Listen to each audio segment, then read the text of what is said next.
मग काय डेव्हलपर काय करतो की त्याला फीचर आलंय एखादं, तो त्याला काम करायचं तर तो लोकली डेव्हलप करेल, टेस्ट करेल, बट तो त्याला कोड शिप करायचा आहे, म्हणजेच काय की प्रोडक्शन पर्यंत न्यायचा आहे.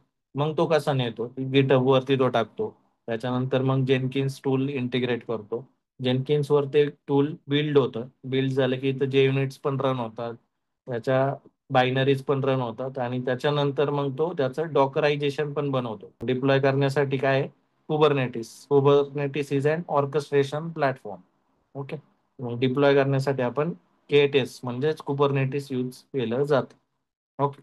मग डिप्लॉय केलं, इथं डिप्लॉयमेंट ऑन काय आहे, डेव एन्व्हायरमेंट.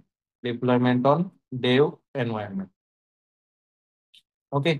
डिप्लॉय केलं तर काय होणार आहे, डिप्लॉयमेंट ऑन डेव एन्व्हायरमेंट. नंतर इथं डेव इंटिग्रेशन तुमचं सगळं टेस्टिंग होईल, पुढे जाईल. एकदा डेव्हलपरने केलं की तो कुठं जाईल, क्यूए म्हणजेच टेस्टिंग सेटअप वरती जाईल, जिथं तुमचं क्वालिटी अशुरन्स किंवा टेस्टिंग सेटअप असेल. ओके, तिथं टेस्ट होईल. आणि इथून टेस्ट झाला तरच तो प्रोडक्शनला जाऊ शकेल, बरोबर. म्हणजेच काय की इथून टेस्ट झाला मग तो प्रोडक्शनला जाईल, आणि प्रोडक्शनला तुम्ही डिप्लॉय करू शकता.